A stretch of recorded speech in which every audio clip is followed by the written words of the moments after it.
नमस्कार, मैं हूं पंकज श्रीवास्तव। सत्य हिंदी के खास कार्यक्रम सुनिए सच में आपका स्वागत है। आज बात शैक्षिक संस्थाओं में खाली पड़े आरक्षित पदों की।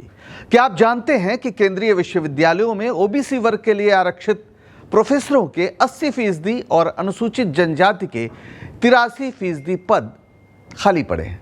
ये विपक्ष के किसी नेता का आरोप नहीं है, खुद सरकार ने इसे संसद में स्वीकार किया है।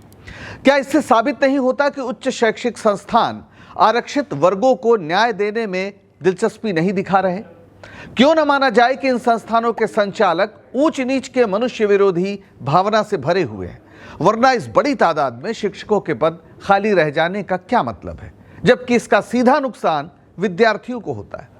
चलिए भारत के विश्वविद्यालयों की इस कड़वी सच्चाई से पर्दा उठाते हैं और शुरू करते हैं आज का सफर। इस चेहरे से तो आप परिचित ही होंगे, प्रोफेसर मनोज झा, आरजेडी के राज्यसभा सांसद। दिल्ली विश्वविद्यालय में पढ़ाने वाले प्रोफेसर मनोज झा संसदीय बहसों में तथ्यपरक और सार्थक हस्तक्षेप के लिए मशहूर है। लेकिन प्रोफेसर झा ने इस बार एक ऐसा सवाल पूछा जिसके जवाब में भारतीय उच्च शिक्षा संस्थानों में दलितों, आदिवासियों और अन्य पिछड़ा वर्गों के खिलाफ अरसे से जारी षड्यंत्र की कलई खुल गई। प्रोफेसर मनोज झा ने केंद्रीय विश्वविद्यालयों में आरक्षित पदों की रिक्तियों से जुड़ा सवाल पूछा। उन्होंने पूछा कि केंद्रीय विश्वविद्यालयों में कितने आरक्षित पद खाली पड़े हैं और क्या सरकार इन पदों को भरने के लिए कोई ठोस कदम उठा रही है। 24 जुलाई 2025 को सरकार ने जो जवाब दिया वो चौंकाता है और थोड़ा डराता भी है।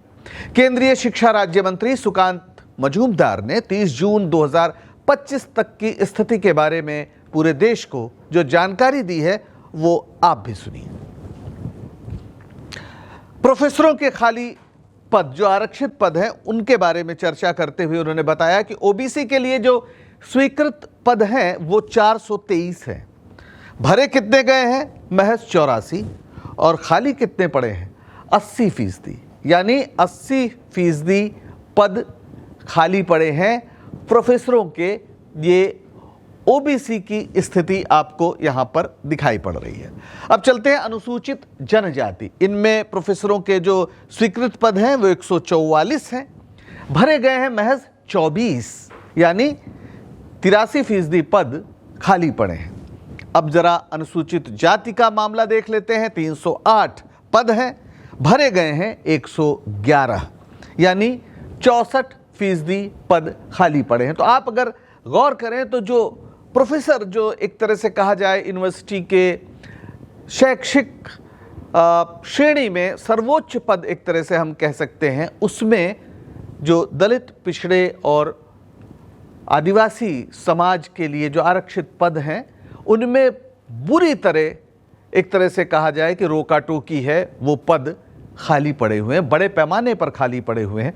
ओबीसी 80%, आदिवासी या एसटी जिनको हम कहते हैं, अनुसूचित जनजाति 83%, और जो अनुसूचित जाति है वो आपने देखा कि वो भी 64% पद खाली पड़े। ये आंकड़े बहुत कुछ बता रहे हैं। प्रधानमंत्री देश के पहले, यानी मोदी जी पहले प्रधानमंत्री हैं जो जनसभाओं में अपनी जाति बताते घूमते रहे हैं। बार बार उन्होंने कहा कि वे ओबीसी हैं। वैसे उनकी जाति को उनके मुख्यमंत्री रहते गुजरात में ओबीसी श्रेणी में डाला गया था, लेकिन आज की सच्चाई यही है कि वे ओबीसी श्रेणी में आते हैं। बार बार दलित, वंचित, आदिवासियों के हितैषी होने का दावा भी करते हैं, लेकिन जमीनी हकीकत आपके सामने है। उनके 11 साल के शासन में अगर 80% स्वीकृत पदों पर नियुक्ति नहीं हो पाई तो नए पदों की तो हम बात ही क्या करें। अगर आपको प्रोफेसर पद ज्यादा ऊंचा लग रहा है तो जरा एसोसिएट प्रोफेसर पद का हाल भी देख लीजिए। अनुसूचित जाति से बात शुरू करते हैं। 632 पद हैं, 308 पद अभी भी खाली पड़े हैं, यानी 51% पद जो अनुसूचित जाति के लिए थे वे खाली पड़े हैं। अब आगे देखिए, अनुसूचित जनजाति 307 पद में हैं और 108 ही भरे जा सके हैं, यानी 65% खाली पड़े हैं। और ओबीसी के बारे में 883 पद हैं जिसमें 275 पद भरे गए हैं, यानी 69% पद खाली हैं, लगभग 70%।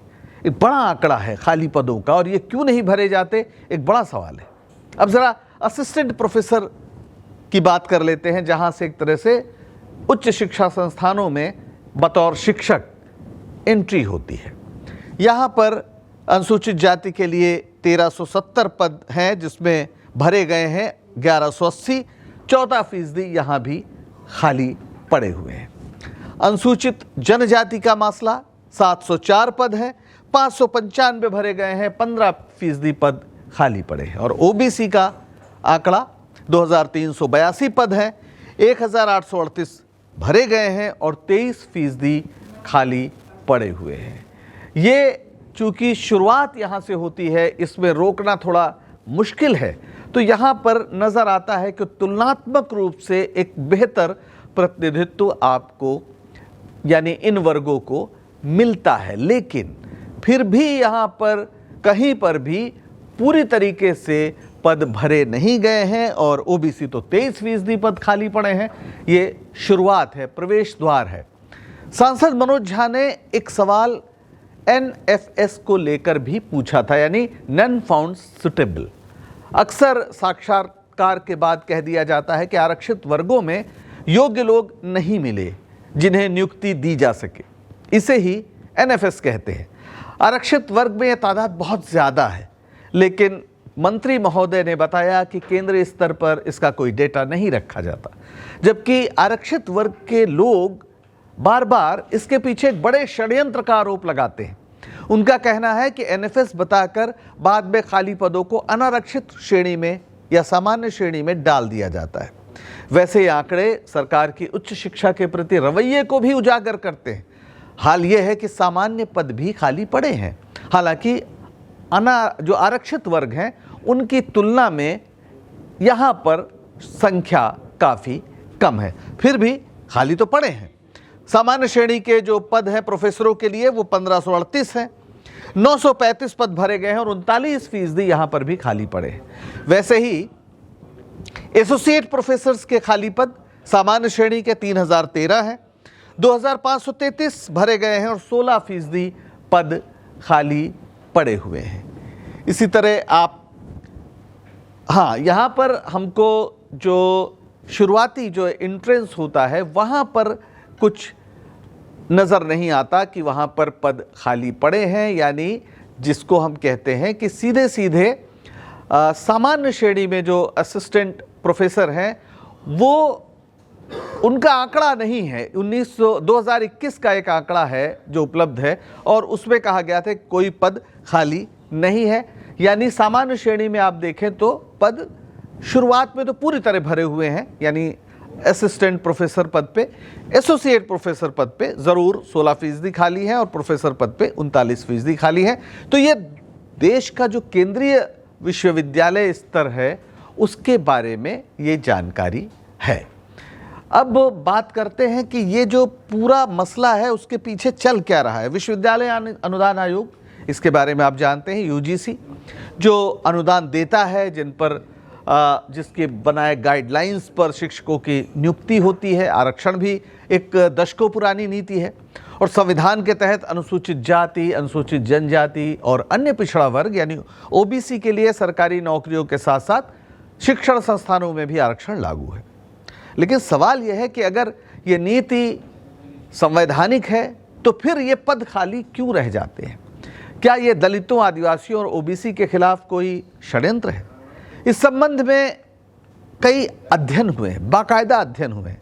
सुखदेव थोराट, एक विश्वविद्यालय अनुदान आयोग के जो पूर्व अध्यक्ष हुआ करते थे, उन्होंने 2007 में एक अध्ययन किया था, या सरकार द्वारा नियुक्त एक पैनल है जो जातिगत भेदभाव के अध्ययन के लिए बना था 2007 में उच्च शिक्षा क्षेत्र में, उसके अध्यक्ष थे, उनके नेतृत्व में पैनल बना था। और उन्होंने अपने कई लेखों और भाषणों में, जो सुखदेव थोराट जी हैं, आप उनकी तस्वीर यहाँ देख सकते हैं, उन्होंने साफ कहा कि उच्च शिक्षा में जातिगत भेदभाव निसंदेह एक समस्या है। प्रोफेसर थोराट कहते हैं कि आरक्षण का उद्देश्य भेदभाव को खत्म करना है, लेकिन जब विश्वविद्यालयों में कुलपति और प्रोफेसर जैसे शीर्ष पदों पर आरक्षित वर्गों की भागीदारी ना के बराबर हो तो ये सवाल उठता है कि क्या सिस्टम में पक्षपात है। वैसे ये हाल वहां है जहां आरक्षण का नियम लागू है। जिन पदों पर यह लागू नहीं है वहां का हाल असल मानसिकता बताता है। देश में हजारों विश्वविद्यालय हैं, लेकिन आरक्षित वर्ग के कुलपतियों की तादाद उंगली में गिने जाने लायक भी नहीं है। ये संयोग है या प्रयोग, सोचने की जरूरत है।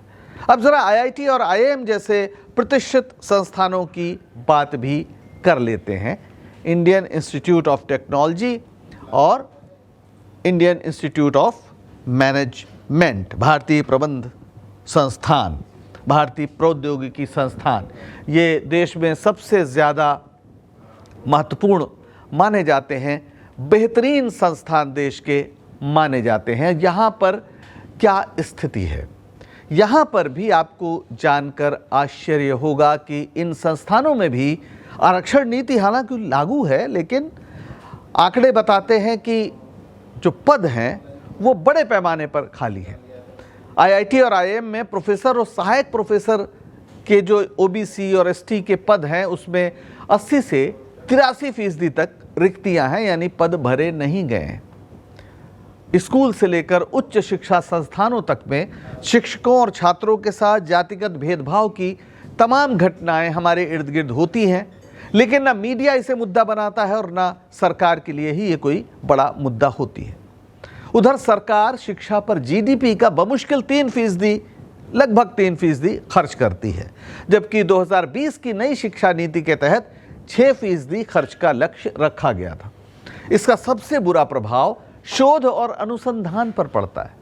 नतीजा यह है कि भारत के विश्वविद्यालयों की विश्व पटल पर कोई गिनती नहीं है। कहीं नहीं होते हैं जिनको हम देश का सर्वश्रेष्ठ विश्वविद्यालय मानते हैं, वो भी पहले जो 200 दुनिया की जो पहली 200 यूनिवर्सिटीज़ हैं रैंकिंग में एक भी नहीं है। वर्ल्ड जो यूनिवर्सिटी रैंकिंग 2025 है, इसमें IISc बेंगलुरु वो 211वें स्थान पर है, एकमात्र है 211वें। 200 तक 210 तक तो कहीं आपका नाम ही नहीं है। जबकि आप जिससे प्रतिद्वंदिता अपनी समझते हैं चीन, वहाँ पहले 100 में 5 विश्वविद्यालय चीन के हैं और 200 में 13 विश्वविद्यालय हैं। आप कल्पना कर सकते हैं कि कितना बड़ा ये फर्क है।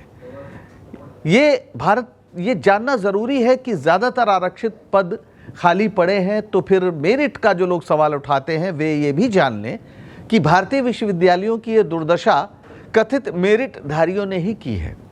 मेरिट की अवधारणा सबसे बड़ा मिथक है। मेरिट संसाधनों और अवसरों पर निर्भर करती है। आरक्षण सामाजिक बदलाव का एक जरिया है और इसके लिए समय चाहिए, लेकिन जब पद भरे ही नहीं जाएंगे तो प्रतिभा को चमकने का अवसर भी कहाँ मिलेगा। भारत खुद को विश्व गुरु कहता है, पर गुरु है नहीं विश्वविद्यालयों में जहाँ होने चाहिए, और आरक्षित वर्ग से तो बिल्कुल भी नहीं। वैसे भारत में जब गुरु की बात आती है तो द्रोणाचार्य की बात होती है, पर यह भी सच है कि उन्होंने अपने एक राजकुमार शिष्य के लिए आदिवासी बालक एकलव्य का अंगूठा काट लिया था।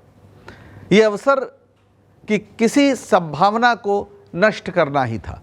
गुरु द्रोण जानते थे कि एकलव्य अर्जुन से श्रेष्ठ धनुर्धर है, इसलिए उसे मैदान से बाहर कर दो। और आज जब एकलव्य खुद गुरु पद के दावेदार हैं तो उन्हें भी मैदान में घुसने नहीं दिया जा रहा है। ये आज से नहीं, हमेशा से कोशिश हुई है। डॉक्टर अंबेडकर को जानिए। डॉक्टर अंबेडकर जब स्कूल जाते थे तो उन्हें कमरे के बाहर, स्कूल में अपनी कक्षा के बाहर बरामदे में बैठने के लिए मजबूर किया जाता था, क्योंकि उन्हें अछूत माना जाता था। उन्हें कक्षा के अंदर अन्य बच्चों के साथ बैठने की अनुमति नहीं थी और शिक्षक भी इस भेदभाव को अक्सर नज़रअंदाज करते थे। इसके बावजूद उनकी शिक्षा के प्रति लगन और दृढ़ संकल्प ने उन्हें कहां तक पहुंचाया। वे पहले भारतीय थे जिन्होंने कोलंबिया विश्वविद्यालय से पीएचडी और लंदन स्कूल ऑफ इकोनॉमिक्स से डीएससी जैसी प्रतिष्ठित डिग्रियां हासिल की। लेकिन डॉक्टर अंबेडकर एक अपवाद थे और अपवादों से नियम नहीं बनते। डॉक्टर अंबेडकर जैसी विलक्षण प्रतिभा के लिए नियमों की जरूरत नहीं होती, लेकिन सामान्य लोगों के लिए नियमों का बहुत महत्व है। आरक्षण एक ऐसी खामोश क्रांति है जिसने इस देश के करोड़ों लोगों का जीवन बदला है। यह बदलाव इतना बड़ा है कि सिर्फ 100 साल पहले मर चुके किसी व्यक्ति को दोबारा भारत का हाल देखने का मौका मिले तो वो इस देश को पहचान नहीं सकता है। उच्च शिक्षा संस्थानों में आरक्षित वर्गों के खिलाफ षड्यंत्र दरअसल भारत के खिलाफ षड्यंत्र है, क्योंकि भारत किसी नक्शे में नहीं, भारत के आम लोगों और उनके सपनों में अर्थ पाता है। आज के लिए बस इतना ही। अगर सच बताने का हमारा यह प्रयास आपको पसंद आ रहा हो तो इस शो को लाइक कीजिए, शेयर कीजिए और चैनल को सब्सक्राइब करिए। सत्य हिंदी का ऐप भी डाउनलोड करिए, जिसका पता वीडियो के नीचे डिस्क्रिप्शन में आपको मिल जाएगा। तो अब दीजिए इजाजत। नमस्कार।